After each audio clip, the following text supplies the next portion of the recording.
Hi guys, it's me Joanne. Welcome to my channel. So, ang i-share ko sa inyo guys is ito yung mga anim na nakakalokong mga sintomas ng aking panic disorder at yung anxiety. Yung first na kumbaga yung na first na ko na sintomas na it was really so much kumbaga so much trouble talaga sa akin na very very affected na naging affected talaga sa akin sa tuwing umaatake yung aking panic attack. It is not so really pleasant, to deal with it. So number one is depersonalization. Yung depersonalization is yung mga nararamdaman mo na hindi totoo. At lahat ng na nakapaligid sa iyo is para ding hindi totoo. Like yung mga nararamdaman mo, and then yung baga nasa paligid mo parang nasa kumbaga nasa tawag na ito, parang nasa panaginip ka na palagi kong kinukutol yung aking yung aking tawag na ito, yung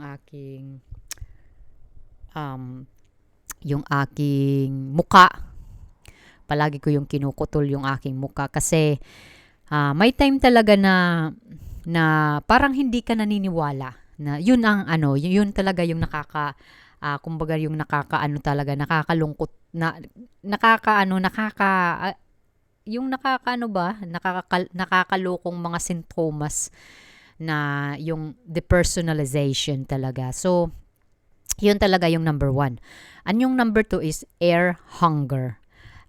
Ito yung feeling na hindi ka makahinga ng malalim, na pinipilit mong huminga ng malalim pero hindi mo kumbaga hindi ka kontento pag hindi mo nasasagad yung yung tawag nito, yung paghinga mo. So yun ang number two talaga. It's really so kumbaga kung ang isang tao nakakapanood nito or isinishare ko yung aking karanasan sa aking panic attack, grabe talagang masasabi nila na papaano mo na kayanan yung mga ganyang mga sintomas na sa pang-araw-araw mo, more on talaga pang-araw-araw na talaga every mas tawag na ito, mas malakas siya yung atake niya sa tuwing gabi talaga. Mas malakas yung atake. Yung number 3 guys is yung feeling na hindi ka makalunok. Yung feeling na may nakabara.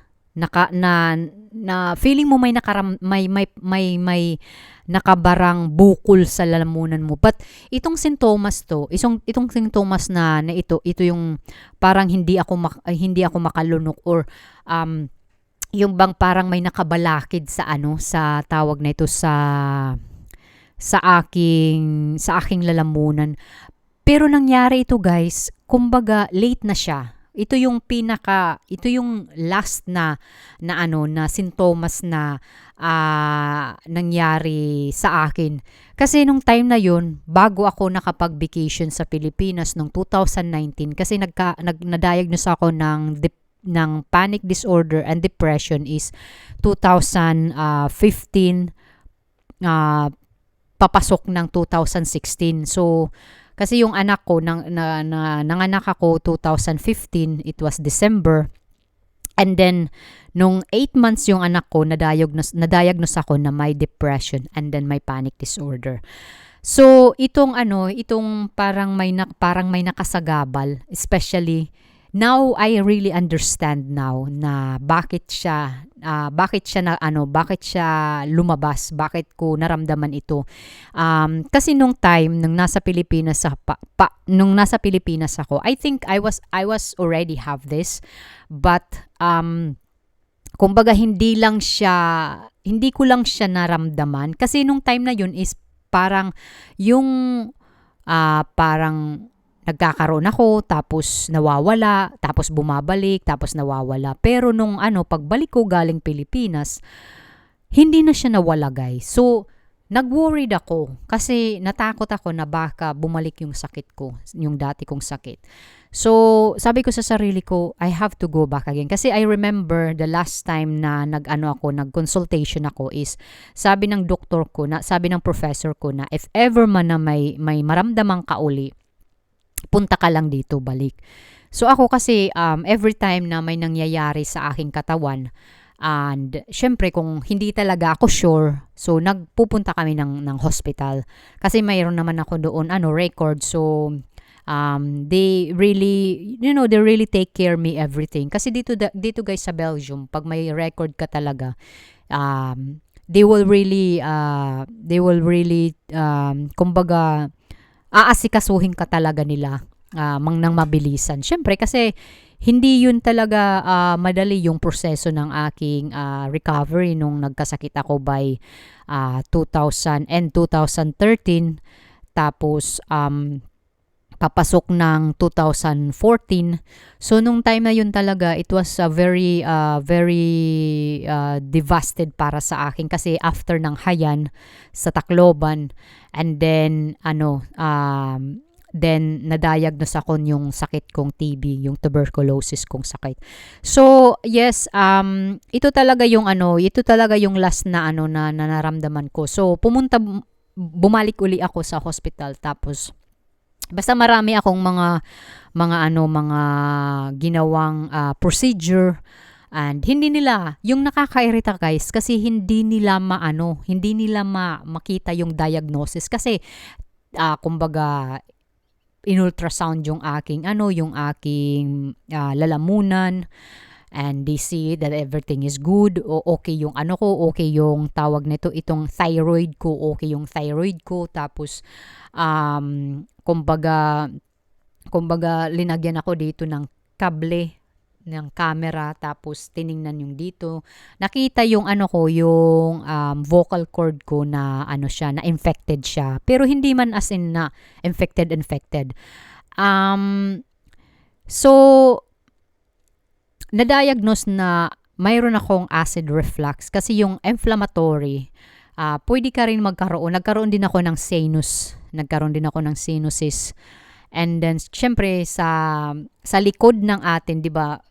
Kasi pag yung bunganga natin, yung bibig natin, yung bibig natin tapos yung ilong natin is magka-connection lang sila, guys. So they said that they have a mucus drip. That's why nagkaroon ng infected kasi nga guys, mayroon akong acid reflux. An acid reflux expels everything. And yung acid reflux, it can trigger kung stress ang isang tao. And of course, I have a panic attack, and I was diagnosed with depression. So, kumbaga, lahat ng ito is really connected everything. Ika nga, mas maganda talaga pag nakikita mo yung sugat mo kasi alam mo yung gagawin mo. Pero pag nasa loob yung sugat, hindi mo alam kung mo ba, kumbaga tsamba lang kung matreat siya ng tama talaga. So, yun talaga yung maka-asin talaga na nakakalokong mga sintomas ito. As in, pabalik-balik ako talaga sa doktor, sa hospital, and sabi ko sa doktor ko, bakit ako nagkakaganito? And they explain everything, guys. And doon ko na pinagtagpi lahat. So, I said to myself na it's really connected to my panic disorder talaga. So, nung time na yun,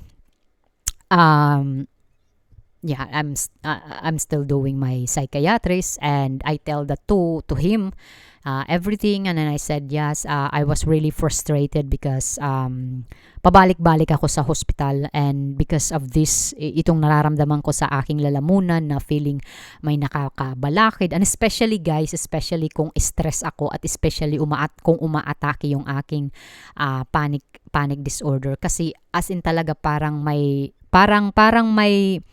kumbaga parang may nakakabalakid na as in na parang hindi ka makahinga, na parang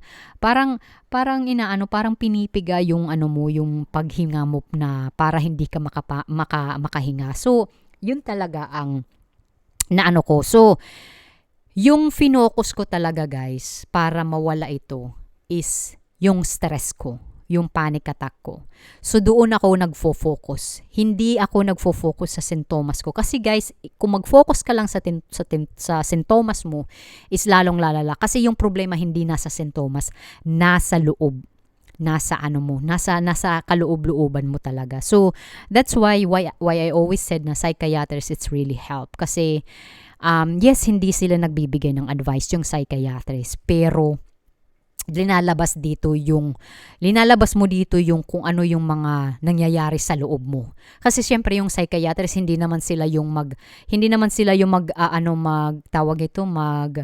mag-o-open up, kasi hindi naman sila yung nasa sitwasyon mo. So, ikaw mismo dapat ang mag-open up kung ano yung nangyayari sa loob-looban mo. Kasi papaano nila malalaman. So, nung time na yun, I tell to him everything, yung psychiatrist ko, and then I told him na pumunta na ako sa hospital. Pinakasikat talaga na hospital sa buong Europa yung humawak sa akin. So, sabi niya, finding? Sabi ko, walang finding. Mayroon, pero they said na I have an silent acid reflux, and I tell them that I have a panic disorder, and I know they really understand that. They already kumbaga kumbaga nakuha nila yung gusto kong sabihin. So kumbaga dapat ko yun ma-discover sa aking sarili kung ano yung nakakapabest sa akin. So, nung time na yun, syempre, sabi ng doktor, everything is fine, walang hindi bumalik yung sakit ko, and I'm very thankful for that. So, doon talaga ako na-release, guys. Na-release ako na there's nothing wrong with my throat, walang problema sa thyroid ko, walang problema lahat. Only I have an acid reflux, but pwede naman yun masolusyonan. I have to control, and I have to do my meditation and my medication from my antidepressant, and then doing my psychiatrist every 3 months. So, and also, syempre guys, galing din sa akin, ako din mismo yung dapat magtawag nito, dapat 50% dapat din nanggagaling din sa akin. And then, the next is heart palpitation.